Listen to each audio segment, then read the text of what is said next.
अच्छा रुसा न करे जा हमर फाटे छोटी छोटी बात पर तू लगा दारू डाटे धनी हो सब धन तोहरे नु बाटे भाभी हो सब धन तोहरे नु बाटे धनी हो सब धन तोहरे नु बाटे भाभी हो सब धन तोहरे नु बाटे भगवती ना लो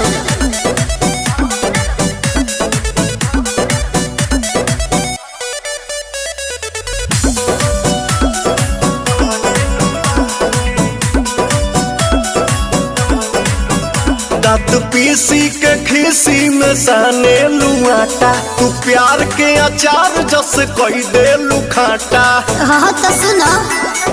का बोला अब तहरा से हम बतियाई बहो राजा मिलने से बड़ी परेशान हम भइली हो दुख झेलने से लागे लू प्याज ढक दांत से काटे धनी हो सब धन तोहरे नु बाटे भाभी हो सब धन तोहरे नु बाटे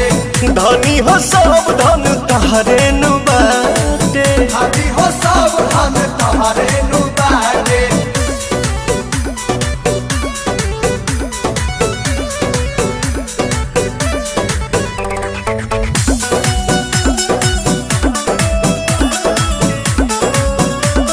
आई का हो चुपचाप तू तो दाली में डाली के देता रुचीनी न गुस्सा में घूसा ता न मौलिकीनी। अच्छा और अपने से बना के खा एक रस निक असुर होती हो बिना गवने के पवन करम हम कोई नहीं हो होनी पवने के। हाँ तो हमारा सुना तो बोलिए तो भइल बाबी आह न ले आई नहीं बलाते बहुत गहिल रही बारिया तबो ये धन धन तोहरे नु बाटे भाभी हो सब धन तोहरे नु बाटे धनी हो सब धन तोहरे नु बाटे भाभी हो सब धन तोहरे नु बाटे का हो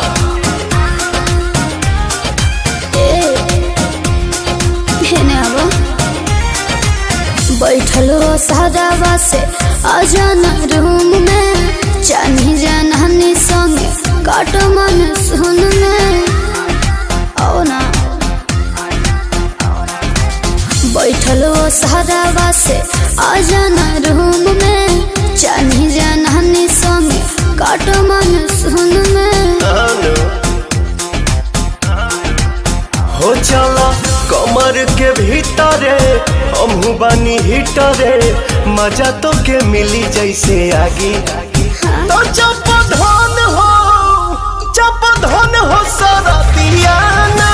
लागी मजा मिली तो हरा दिया ना लागी जब धन हो सारा दिया ना लागी।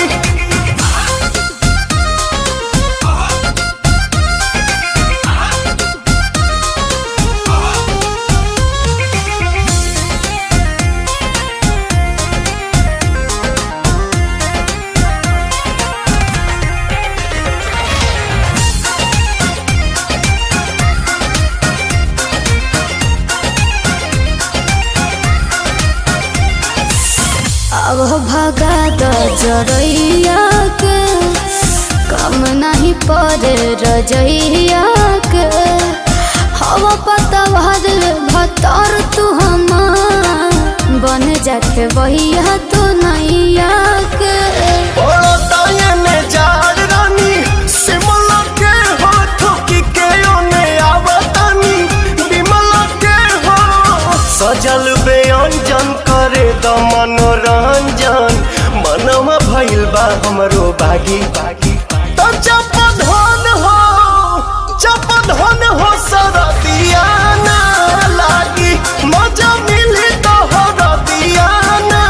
लागी चपधन हो सरदिया ना लागी।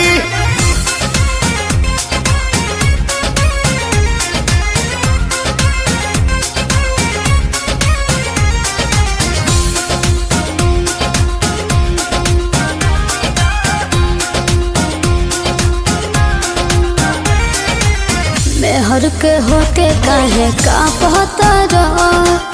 देह कठुआइल खाली भापतर चूल्ही में लवना डाली तो पोतर बानी बोलावत तो सारा पहतर खोली के होने फेंक देनी इनरिया जानू पलंगिए पहोइयो जी दिनरिया जानू पीला प्रेम रस गोरी कोरवे में कस गोरी कहबे नु भाग धनी जागी तो चपधन हो सरदिया ना लागी मजा मिली तो हरदिया ना लागी चपधन हो सरदिया ना लागी। सरद के दवाई तो मर्दे न होला।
सकल पछागो या नथिया पनोगो छुई कोनो घघरी तो गोली चली सो। कैसी है लगदी कमाल तेरी अखियां गुलाब के ना जावे साडा प्यार तेनू छड़ के हो जावे तेरा ही दीदार ते कोई ना सवाल भी पावे साडा प्यार तू छड़ के। तेरी रज़ा तेरी ज़मीं तेरे इरादे हो रहा तेरी कमी होवे कभी मेरे करीब रहे।